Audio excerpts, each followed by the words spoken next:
Good morning, Central Oregon. My name is Don Pommier, and on behalf of City Club Board of Directors and Program Committee, we want to welcome you to our April Forum on Citizen Assemblies. We're really glad you're here, and boy, a day like today reminds us how blessed we are to live in Central Oregon, right? So gorgeous.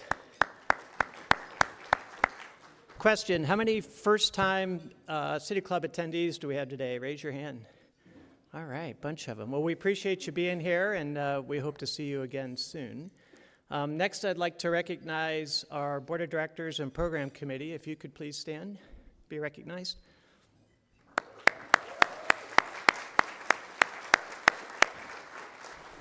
And I hope all of you have been able to catch some of the debates that have been held by City Club this week. I'd like to recognize our elected officials. I saw several of them here, and also people that are running for office. Would you please stand and be recognized?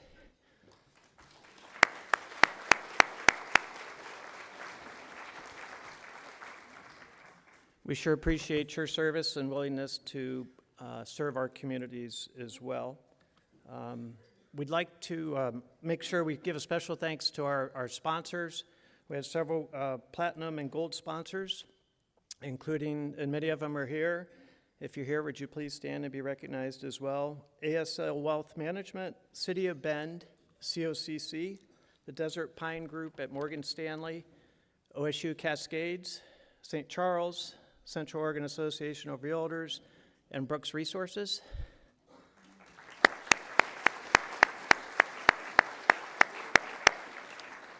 These sponsors are vital to helping us support the mission of City Club and also make our events a little bit more affordable.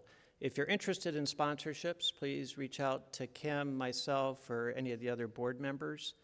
We'd definitely like to encourage participation.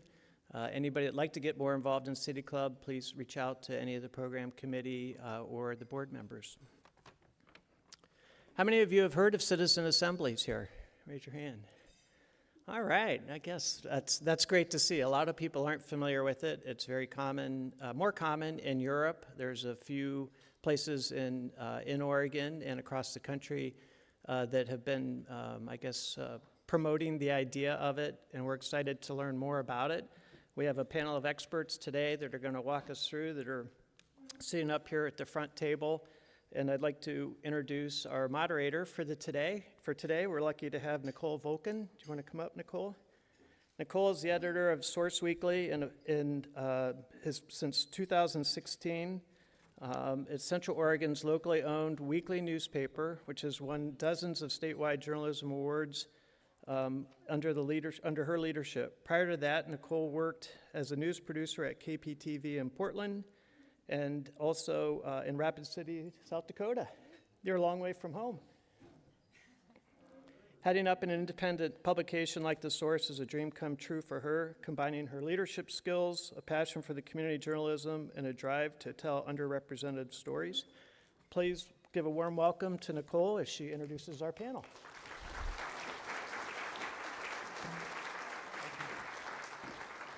Thank you, Don. I am so pleased to be here. I think this is going to be a fascinating topic, so I'm just so happy I get to moderate this panel. Today we're going to begin with some presentations on citizen assemblies at the international level, how this came to be a topic of discussion locally, and what's happening to implement them here. We'll then move to a panel with a series of questions to dig deeper into how a citizen assembly could function in Central Oregon, and we'll finish with an audience Q&A, so you'll have a chance to ask some questions. Our first two speakers today are Claudia Chwalisz and Josh Burgess. Claudia is the founder and CEO of Democracy Next, an international nonprofit research and action institute working to shift political and legislative power to people through empowered citizens' assemblies. She co-designed the world's first permanent citizens' assemblies in Paris. I'm going to mess this one up. Oost-België, I had to write that down, and Brussels on climate. She also co-directs a pop-up lab on tech-enhanced citizens' assemblies, a joint initiative of Democracy Next and the MIT Center for Constructive Communication. Josh Burgess is director of the Central Oregon Civic Action Project, working to empower broad civic engagement and deliberative dialogue in the region. He's a retired colonel and special operations pilot in the U.S. Air Force, and he's designed and implemented multilateral capacity building programs around the globe. More recently, he co-founded a nonprofit refugee resettlement organization to help resettle Afghan and Ukrainian newcomers to the U.S. Due to a heavy world travel schedule, Claudia's presentation today will be virtual. So let's hear from her.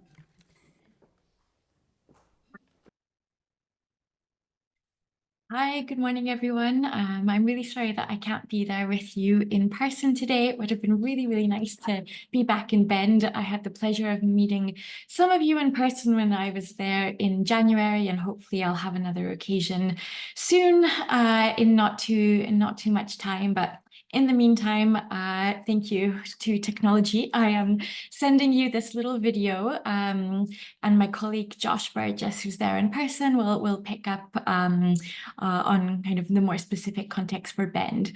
So what I've prepared here are just a few slides and a presentation to go through about the bigger picture, about the trends that are happening worldwide, about what we're calling at Democracy Next, the next democratic paradigm, which really centers around citizens' assemblies.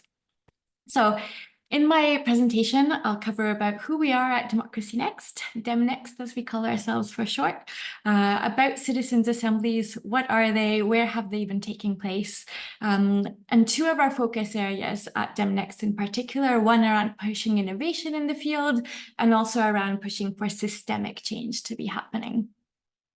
So Democracy Next is an international research and action institute, and our mission is to shift who has power and how we take decisions in government, but also other organizations in our daily lives. So we've done some work with museums, we're in collaboration with cooperatives, in conversation with universities, really trying to think through how we could be changing the governance and how we take decisions in all sorts of different kinds of organizations and institutions. The three core principles that are underpinning our work are sortition, meaning the random selection of decision makers, deliberation, which means collectively weighing shared evidence, and off the back of that, coming to shared decisions. And participation, because we believe that everybody should have the dignity and the agency to be involved in participating in democracy and in shaping decisions that are affecting their lives. The work that we're doing is really building on a wealth of evidence. So my colleague Yeva Chesnatite and I were at the OECD beforehand, where I set up and I was leading this area of work around innovative citizen participation. And the two of us developed all of these resources that were published over the course of a few years before we launched DemNext. And what we're doing is continuing this tradition of being really an international knowledge hub on deliberative democracy and citizens' assemblies, creating resources and doing capacity building to enable more people in more places to have the skills and the knowledge to be able to be designing and implementing and running assemblies themselves. So before I go any further, I think I'll take some time to just define what am I talking about by a citizens' assembly and what do I mean by this? Rather than just citing a definition, let me just share this through a couple of examples. So some of you may have heard about the Irish Citizens' Assembly, which is one of the, I would say probably the most high profile examples that has inspired a lot of what we see happening in Europe, but also around the world, which dates back to 2012 actually was the initial impetus for what has now been a series of assemblies in Ireland. The first ones took place around issues to do with constitutional changes on same-sex marriage, abortion, divorce, blasphemy, issues to do with climate change, and also Ireland's relationship with the EU. So it led to 4 constitutional referendums, all resulting in change on those issues like abortion and same-sex marriage. But since then, Ireland has done a whole series of different assemblies.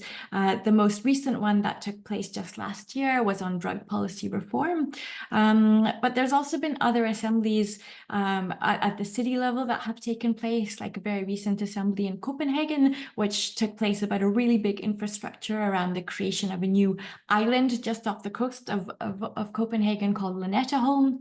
There's another interesting example that where we've been in touch with the folks in Bogota around their Citizens Assembly on City Planning, which has actually been taking place as a series of assemblies around planning issues.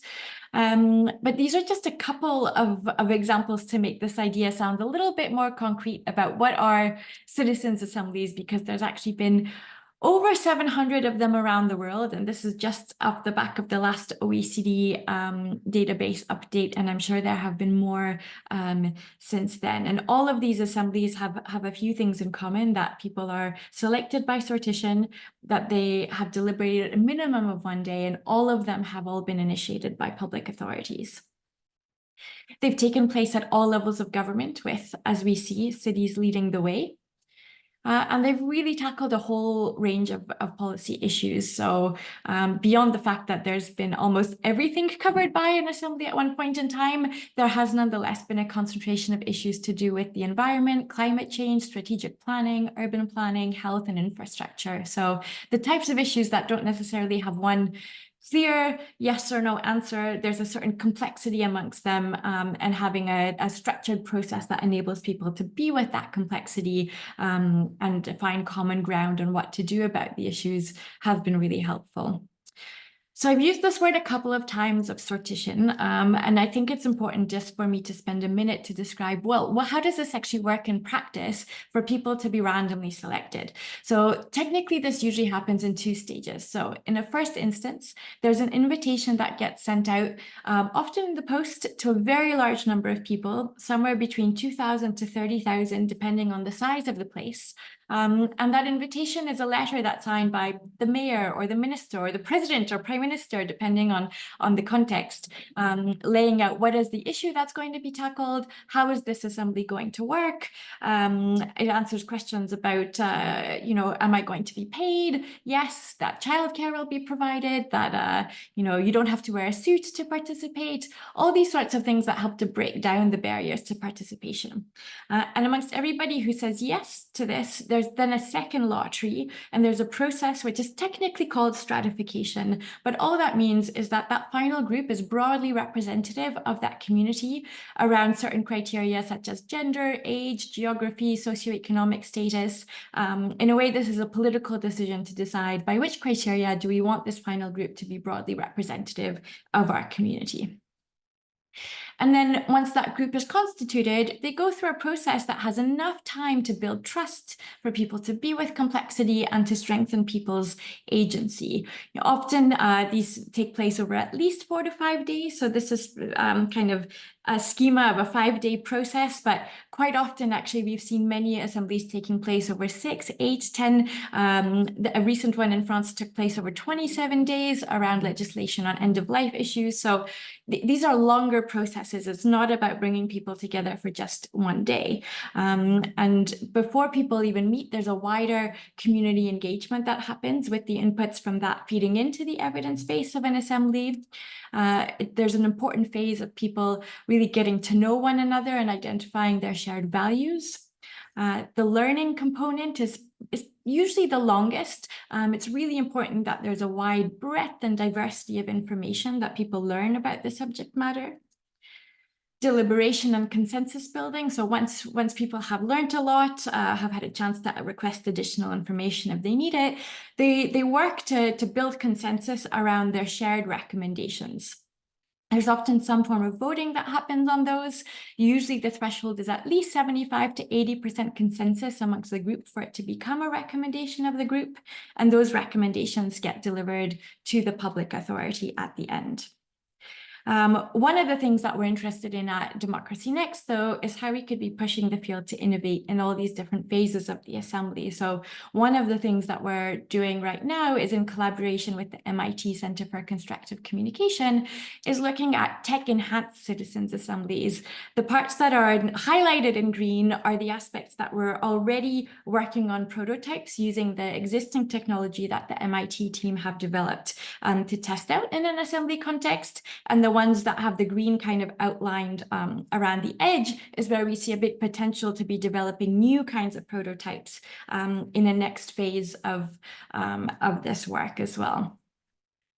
And we think that the technology is not there to replace anything that happens in person, but can be used to enhance the in-person process by enabling a wider diversity of citizen perspectives to be included through a better community engagement and listening process, to help ease some of the burden of the deliberative process and improve its quality during that dynamic of what we call subdivide and synthesize. There's going from small groups to large groups throughout this whole process, and for everything to be more transparent and accountable with a public archive that is grounded in the voice of what has taken place during this assembly. And all of these things enabling both greater trust and trustworthiness in the process, but also in other ways helping to scale the impact as well.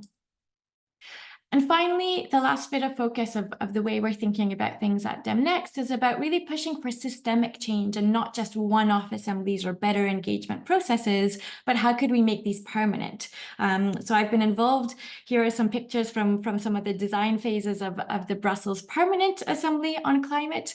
This is David van Reybrouck, who's a really well-known writer, thinker, activist in Belgium, who's also been one of the big leaders in the field. There's some photos from the early design phases, and then photos right before we met with the president and all the ministers in the government to present the ideas after we've polished them into a nice presentation. But we've done some work there. Also in the city of Paris, this is the Permanent Paris Citizens Assembly that has been united. And we've been thinking about how to bring this idea of permanence or institutionalization, meaning how do we make this a normal way in which certain types of decisions get taken, also around city planning decisions at the city level. So this past year, we convened an international task force on democratizing city planning, which involved 15 people from 15 different countries. And as you can see here, it's really a mix of architects, developers, investors, governance experts, professors, civil society organizations, designers. We really wanted to bring this diversity of views to the table, thinking about this. So after a bunch of virtual meetings, we actually gathered in person for a 3-day deliberation ourselves. And without going into all the details of the proposals, we came up with a set of proposals about 6 ways to democratize city planning that have 3 different types of assemblies at their heart. So ad hoc assemblies around different kinds of maybe infrastructure issues, but thinking about how those might connect in on a more ongoing basis. Community assemblies at a board, at a borough, ward or district or neighborhood level, and also the permanent kind of citywide assemblies at the city scale. So for example, around, having a systemic process in place every time there's the renewal of a city's 10-year plan, for example. And in that proposal, we thought not just about these assemblies, but what is that relationship with this wider ecosystem of actors that are involved? We're not talking here at all about trying to replace elections or replace elected officials or replace anything, but really about expanding this architecture of democracy and rethinking about how could we be changing the relationships between citizens as community members with public authorities, elected officials, urban planners, civil society, but also with the wider participatory processes that typically take place and are also adding a lot of value with engaging a wider group of people, such as yourselves at the City Club, and making sure there's really a connection and a relationship between all of them. And this kind of broader, systemic, holistic approach is really kind of infused into the ethos of how we're working around things at Democracy Next, and the spirit with which we bring a collaboration into the thinking around the design of a hopefully eventual Bend Citizens Assembly as well.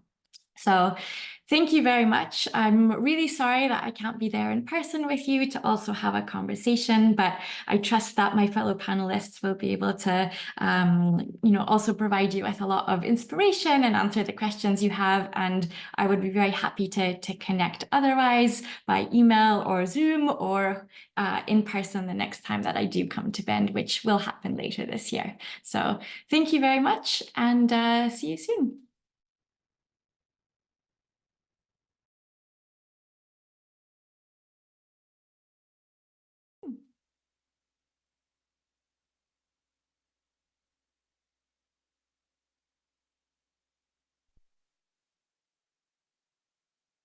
A lot of information coming your way in a short period of time there, and I realize that it may have been a little difficult in the back to see that, so we'll make sure that we make that slide presentation accessible and available to everyone along the way. You know, one of the key takeaways that I took, I've seen that video and heard her presentation a couple of times, and as we look at the question of why are we looking to do this in Bend, what really caught my ear was her comment that suits aren't required. And I feel this pretty much fits into the Bend ethos. So look, what I want to do is give just a little bit of a brief idea of who we are, the Central Oregon Civic Action Project, how this sort of came to be as a Central Oregon and Bend-focused entity and project, and then where we're going next. As you can see by some of the logos there, we're very... The COCAP, as we're calling it, that sort of overlapped there. That didn't make that's not the actual logo. And this is also why we don't have a website yet. I've had a lot of questions on when we're going to get a website up. It's in construction, but fortunately that's not me doing it, as you can see. The COCAP is really a partnership of some very, very talented and experienced organizations that have been in this space for a long time and are helping build civic engagement here in the local area. And of course, we've got that global perspective from DemNext and Claudia. We've got also a very local and regional partner in Healthy Democracy. You'll be hearing from one of their co-directors here today as well. They've been at the forefront, really, of leading these type of assemblies in Oregon and beyond in the U.S. And you've heard already that we haven't had as many here as there have been in the rest of the world. Another core partner is OSU Cascades, their laboratory for the American conversation. Elizabeth Marino, who many of you know, would have loved to have been here today. She's off on travel, but they are really lending their expertise on how we talk to one another. They'll be doing a bit of research on the efficacy of these programs, but a very important partner there as well. And then when we get into our collaborative partners, it's critical, absolutely, as a prerequisite before we do anything like a citizens assembly, that we've got the buy-in from local government. And we've been very fortunate along the way to have very strong advocates in the city council, county commission, here in Bend, but then we're also going out to our neighboring communities in Redmond and Sisters, and I know some community leaders are here from there, and I've been waiting for this moment to reach out and get to know you, so I can't wait to do that as well. And then the COIC, another core partner, the Central Oregon Intergovernmental Council. And then beyond that, innumerable community organizations who will be core to really bringing the community together to understand what we're doing and to ensure that the community wants to be involved and sees this as valuable. And this is where all of you come in as partners. Once you've heard everything that we're talking about, hopefully you'll become evangelists and ambassadors too. And then, of course, donors. We've been very fortunate to get some catalyst funding. This is not publicly funded right now. We hope in the future that it will be a public-private partnership. Because this is so new and kind of an experiment in the United States, we've got the attention of local organization, of national level and global organizations. We've gotten some catalyst funding from the Rockefeller Foundation, Omidyar Network, and others. That's been very helpful. In addition, some very generous funding from local family foundations and dozens of individual donors, Brooks Resources and others here in the community. We're talking with other foundations across the state and locally as well. How we got here, just over a year ago, Claudia was here at OSU Cascades at the Laboratory for American Conversation for a conference on information quality, and she gave a presentation that was very similar to that, a bit more detailed and involved, and it really caught everyone's attention.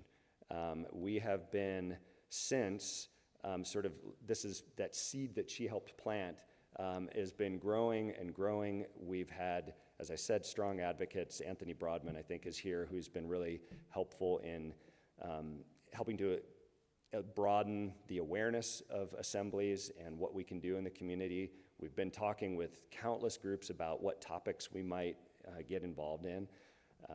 And I personally, you may not know me because I've just moved here in August.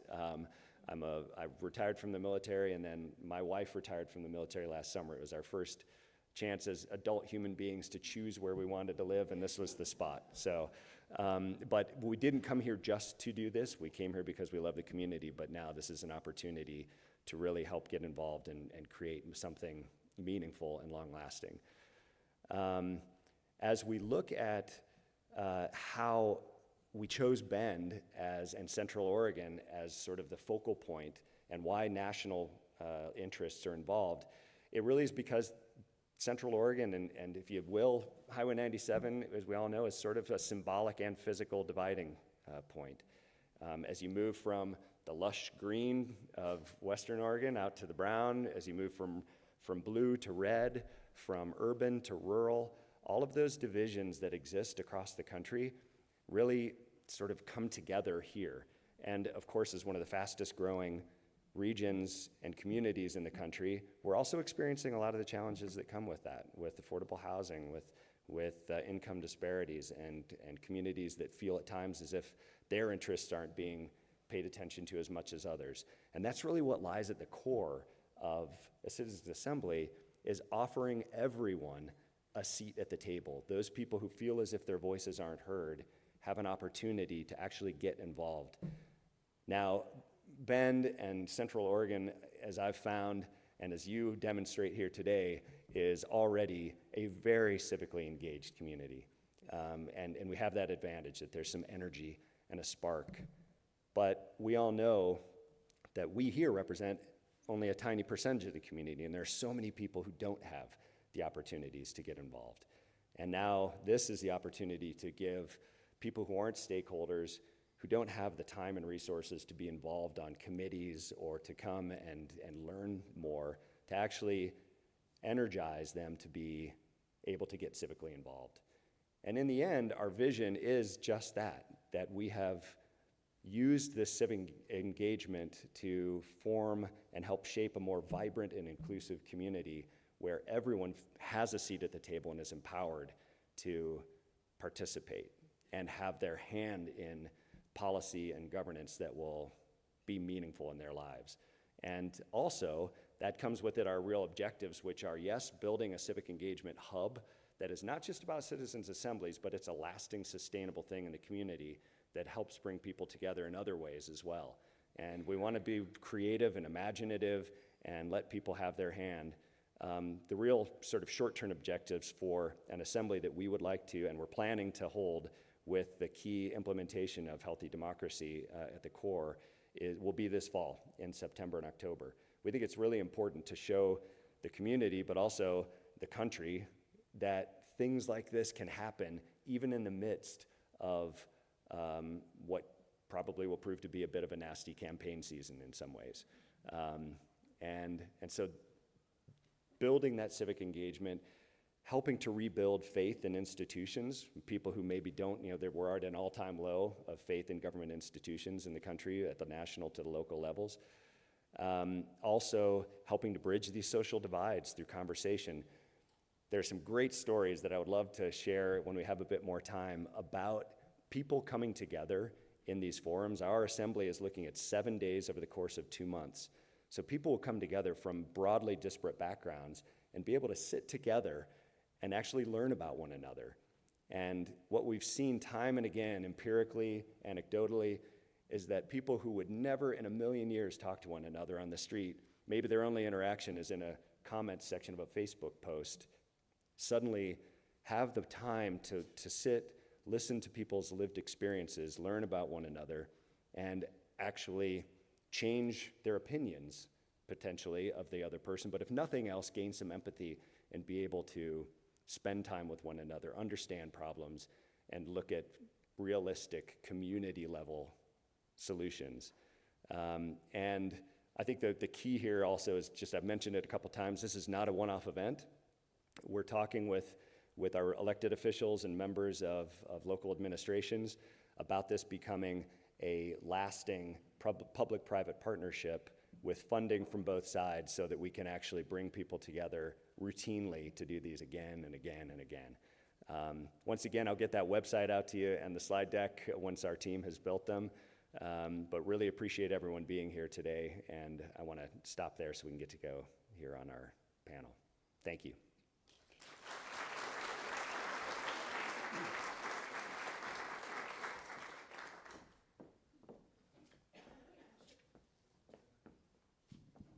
I'm sure you'll have some questions, so let's get our panel discussion going and welcome our panelists.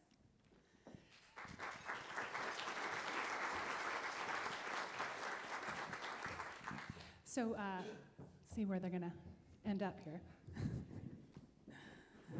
Here toward the middle, I have Alex Renirie. She co-leads a program development and process design at Healthy Democracy, a US-based nonprofit, nonpartisan that brings together everyday people selected by democratic lottery to tackle tough policy questions.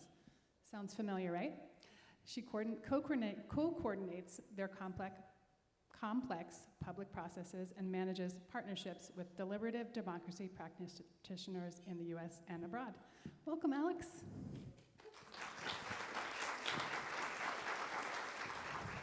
And then some of you may know the person on the end, Megan Perkins. She was elected Bend City Councilor in 2020 and is proud to have served as Mayor Pro Tem since 2023. She's a sixth-generation Oregonian, and her work has focused on government, nonprofits, and community engagement. She's the proud co-founder of Embrace Bend, a group working for a connected and thriving Bend where equity and access are experienced by all. Welcome, Megan. So we're going to have a few minutes of questions, kind of covering maybe some of the more common ones that some of you are thinking right now. And then, like I mentioned before, we'll have an opportunity for all of you to ask some questions. So the first one is, how do you create a truly diverse assembly, and how does the lottery work? Thanks for the question, Nicole, and I'm so happy to be here in Bend this morning. So I think Claudia did a really wonderful job at kind of talking through the mechanics of the lottery, often called democratic lotteries or sortition, lots of words for this. So I want to take a step back and just talk about how unique this is and what a unique niche a lottery process fills in our democratic ecosystem. Most of the public processes that we know are either open by special invitation, so stakeholder engagement, right? You need an interest or a stake in a topic to be invited to the table, kind of like Josh was talking about, or open to anyone. So, right, we get the same people volunteering again and again, the usual suspects showing up to public forums, city council meetings, etc. So lotteries offer this unique supplemental way of engaging folks in our democracy. In our past processes, often 90% of folks on the assembly have never participated in any kind of government process before. And they don't just work towards a more diverse group, they actually guarantee representation. So we take demographic data from a population, in this case it would be Deschutes County, and then identify targets and criteria for representation based on those targets, and select an assembly that is exactly reflective of that population. And we do that by making it as easy to participate. So once that lottery process has happened, we reach out to people individually, offer one-on-one support, tell them they don't need to wear their suits, really make it an accessible opportunity that sounds inviting, that's fostering belonging and a sense of ownership, and remove those practical barriers to participation as well. So offer stipends, child and elder care support, and really one-on-one direct support throughout the process. And we see really high retention as well. So even in the 7 days that we're planning for this assembly, typically we only see maybe one person drop out. Even in a couple examples in Europe, with 150 assembly members, you see almost 100% retention. So that's what really happens when you give people ownership in the process and get a body that is reflective of the public that has an important job to do. Thanks so much. Another question, how is it different from other civic process or government committees?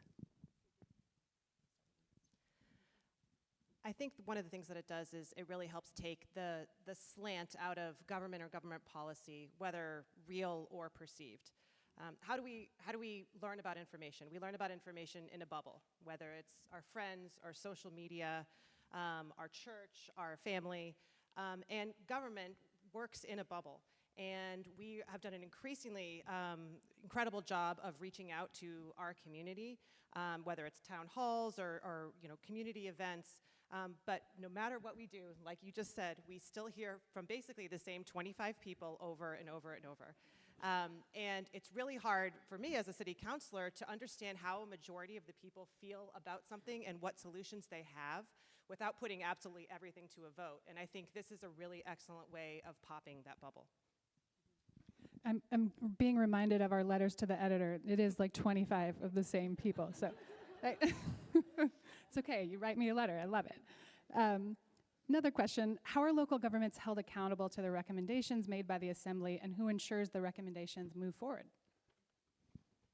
I'll start off there.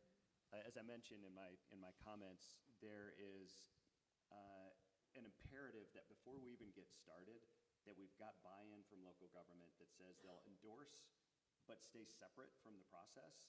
Because we're trying to rebuild that trust, they shouldn't be directly involved in the implementation. But very importantly, before we get started, and in fact, we're negotiating right now with the city and the county, and we'll be out in our neighboring jurisdictions to have formal MOUs signed that say at the end of the assembly, it's critical that they receive the recommendations from the assembly, that after deliberation, we hand over the recommendations, and importantly, that they will publicly debate and report back on whether or not they will implement and why.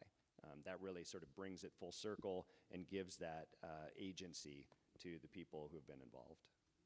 That's kind of a fascinating topic, just to veer off for a second. Maybe, Megan, you have a little perspective on this.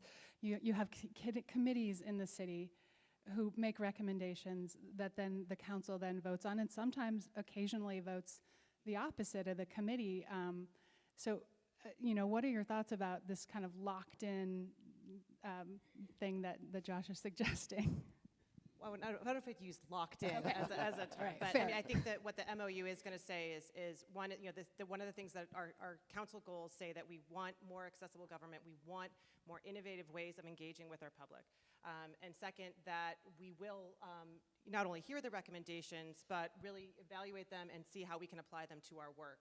And third, I think we're really excited about the potential of a sustainable process. I mean, we have a lot of big problems in our community and big things that we need our community's help in solving. And so I think that that's what we're looking to do with our MOU. Great. Can I add one piece there, Nicole? Go ahead, yeah. Just want to highlight, too, that across the world, Assembly's recommendations are implemented at a very high rate. So in about 2/3 of the over 700 cases we've seen globally, over half of the Assembly's recommendations have been actually adopted by authorities. So an important piece here is that it's not just any old recommendation coming from one interest group. It's actually a group that's deliberated and taken the time to come up with supermajority recommendations that are helping do government's job for them in a way, right, and make it really easy to implement. That's the goal. Yeah, that's a fascinating element of this conversation for sure. There's a lot of distrust in government these days. How do you engage people who are distrustful of the process and include their voices and perspectives? These type of public fora are critical. Also, just good old-fashioned getting out into the community, talking with different groups. That's part of my role as the local stakeholder sort of engagement person, if you will. I think I've met with, I don't know, a couple hundred individuals and groups so far, and we're going to continue to increase the pace of that to ensure that both when people get something in the mail, that they know what they're getting and understand and want to volunteer and participate, but then also more importantly that everyone in the community understands what's happening and the benefits that are coming out of it in the long term. Yeah, and I think speaking from the process designer and implementer perspective, at Healthy Democracy, we're a practitioner organization, so we're the folks in the room kind of having to answer for the process. And really how we see our role is, it's our job to earn the trust of the folks who participate. So a lot of folks do, because we're selecting this cross-section of the population, including ideological diversity, some folks do come in with, quite a lot of distrust for a multitude of reasons.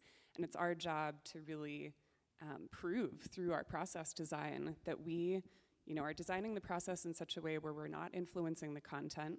We haven't allowed any other entity to have too much framing power or influence over the policy topic or the deliberation.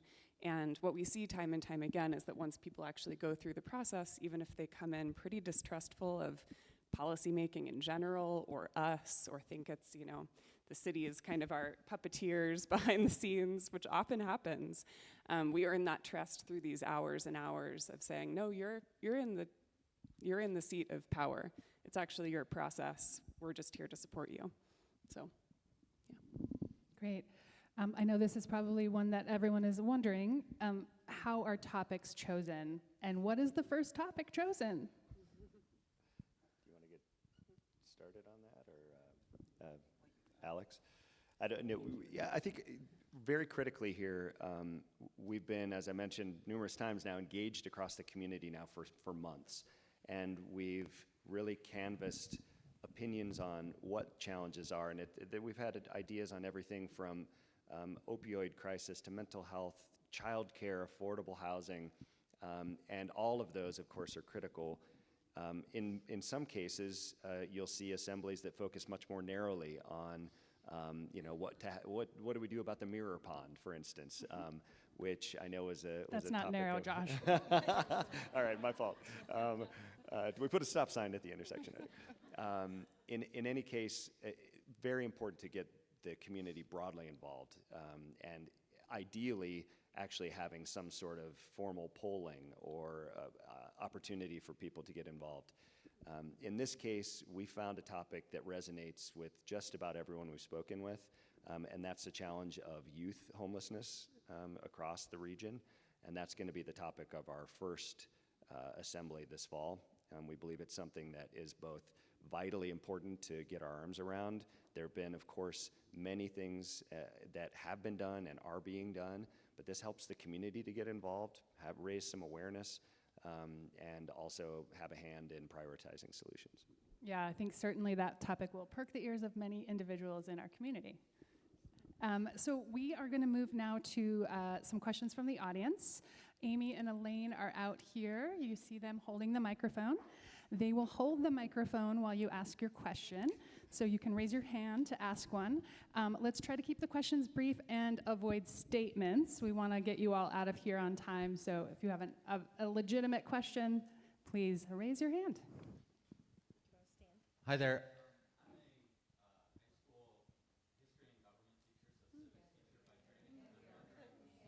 Press the button.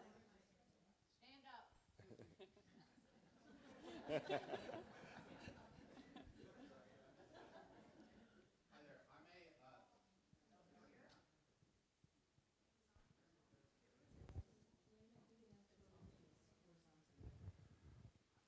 Okay. Can you hear me? We did it. I was just saying I'm a high school history and government, so civics teacher by training, and I've found in the classroom that young people are maybe some of the most distrustful of institutions and government. So I'm wondering what track record there's been so far in getting young people involved in these kinds of assemblies, and what plans maybe we have here in the city of Bend to include young people, especially given the nature of the first topic. Yeah, that's a great question. Thank you. So typically in all the processes that Healthy Democracy has run in recent years, we select from 16 and up. So we have 16, 17, 18-year-olds in the room in our assemblies who are often, I think it's a really interesting point that they can come in with some unique skepticism or healthy critique, right? And often they end up the people running the group discussions, like they're the ones taking the best notes and really helping guide people through a robust process. So they're always champions. And I'll say here locally, we're talking with, I'd love to talk with you more about this, but that's part of the reason for getting OSU Cascades, COCC involved, talking with Amy Sabadini, Marcus Legrand, those who do some very formal and informal civics engagement with students from K through 12. And part of our partnership with OSU Cascades is we'll be bringing in students to help with the moderation on the actual event. We want to be this is to be a catalyst for capacity building more broadly for young people. And finally, you're sitting right behind Eliza Wilson, who is a vital partner for us on this topic. Many of you may be aware that COIC was awarded a grant from HUD last year to look at the challenge of unsheltered youth, and there's a youth action board built of young people with lived experience who will be basically reporting to them. We want to ensure that they have a very strong agency in how we run this process and then how the recommendations come back to the community. Great. Another question? Hey, Kellen Klein with Citizens for Community and Sisters. I'm stoked on this idea and really curious about capacity for implementation.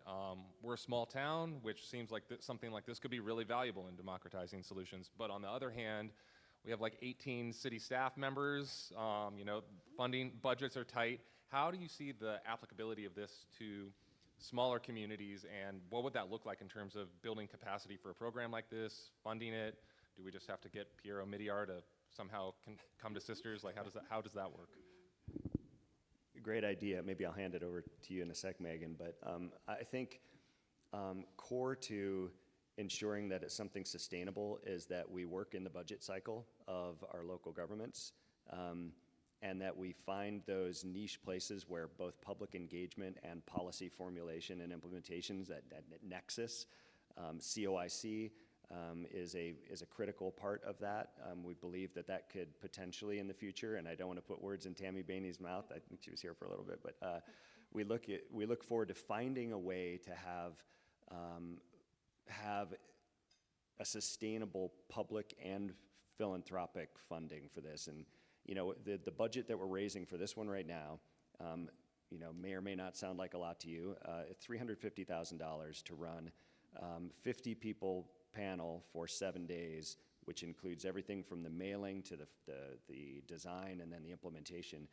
Once we have that running at the broader Central Oregon level, we're looking at that being less expensive because we'll already have a secretariat in place, we'll have the playbook set, but we'll also be reaching out to broader parts of the community. Ideally, we have all 3 counties and Warm Springs involved. That's sort of the vision for a couple of years from now as we build this civic muscle.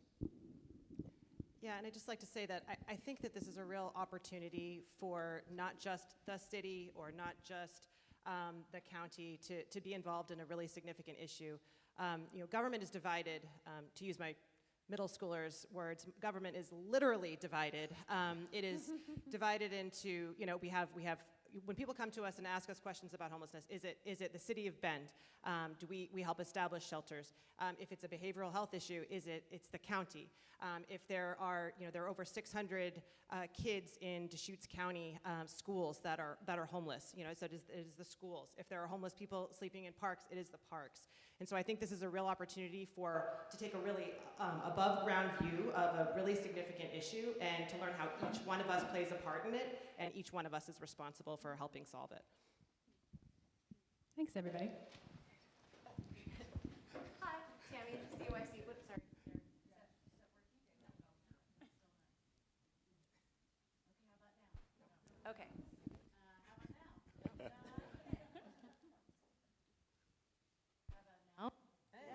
now? Okay.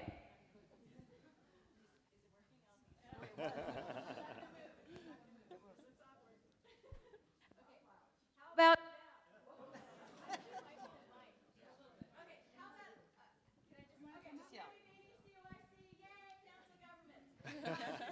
say that one of the reasons that this makes sense for a council of governments is that a lot of the work that we do is facilitating these sticky, messy, challenging issues, and we don't have the community engagement in the same way.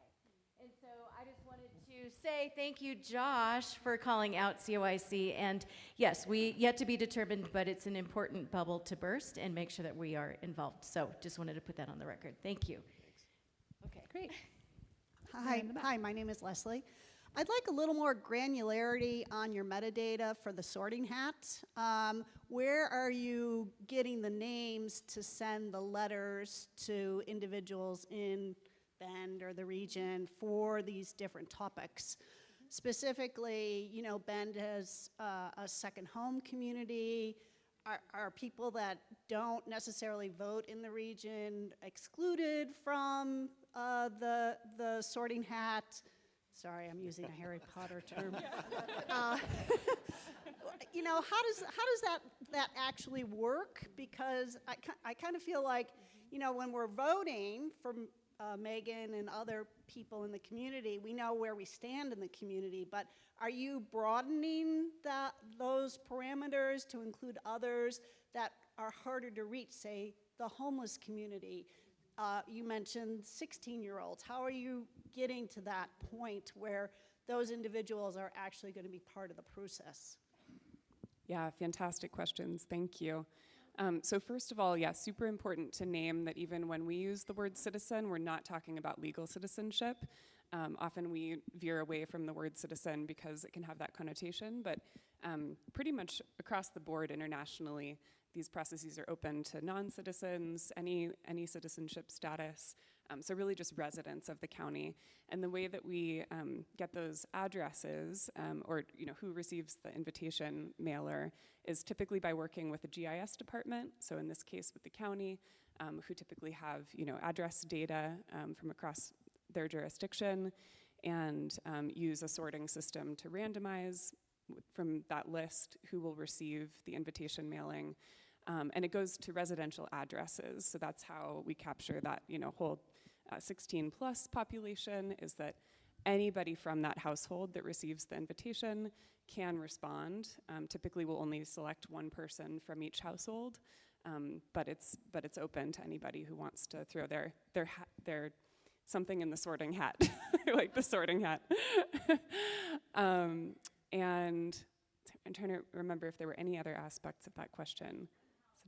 Oh, thank you. Yeah, that's a super important piece, especially for this topic. So in the past, we've partnered with social service agencies to distribute some, we call them golden tickets. So for folks who don't have a residential address, who wouldn't otherwise receive the mailing, the same invitation packet are distributed to folks who are working with those service agencies.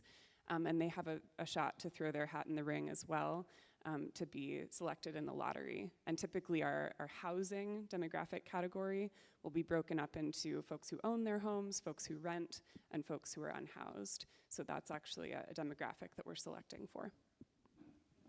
Amazing. Let's take one more question. I think I finally got it. Oh. Oh. Okay, two more questions. Mine is short. My name is Scott Nelson, St. Charles Health System, and my question is around psychological safety for the Assembly members. How do you maintain professionalism, respect, compassion when maybe you have really strong opposing and emotional sides? Yeah, another fantastic question. So typically, and one thing that's really unique about deliberative process is that we spend a good, day at the beginning, day to 2 days, doing kind of onboarding activities that help folks, learn about different communication styles, learn how to collaborate with folks across difference, right? It's not just showing up to a meeting and speaking your mind, but they're actually exercises we do that help skill folks up in how to collaborate effectively, especially, we talk about cognitive biases, we talk about how privilege and power operate in group spaces. I think for this one, we'll definitely want some, training on trauma, given this topic area, and how to deal with really sensitive issues, especially when interacting with folks with lived experience in this area. So they do all of that and then hear from dozens of different stakeholders before ever deliberating about the topic. So there's really this encouragement to get curious, think about how we do work with others before diving in and making decisions together. Thanks, Alex. Let's do one more. Patrick Howard, City Club member. Is there anything in the process that tries to strive for political viewpoint diversity? Yeah, well, I mean, we're still working on the design and what those exact parameters are for demographic sortition after the random responses come back. Typically, if we're looking at randomness, obviously statistics are not our friends, because if it's random, all of you could be the only ones who get the actual notes. So we do need to be very conscious of those divisions as we're doing our design, and we'll probably use political affiliation as one of the factors. Yeah, definitely. I think that's the idea for the project. Mm-hmm. Excellent. And actually, one last point on there Sure. before we go. I think it was mentioned that we look for a supermajority consensus before making a recommendation formal. And part of that also overcomes some of the parity. If we've got a roughly 50-50 division on any of those demographic factors, having that 75 or 80% hurdle that they have to get over for consensus ensures that people are actually coming off of their firm positions and agreeing that something is beneficial for the community as a whole, and they're able to kind of make some changes on their opinions of how things should be done. Great. Well, thanks, everybody. This has been a great conversation. I think we've all learned some things. And now I want to introduce Kim Gammond, Executive Director of City Club.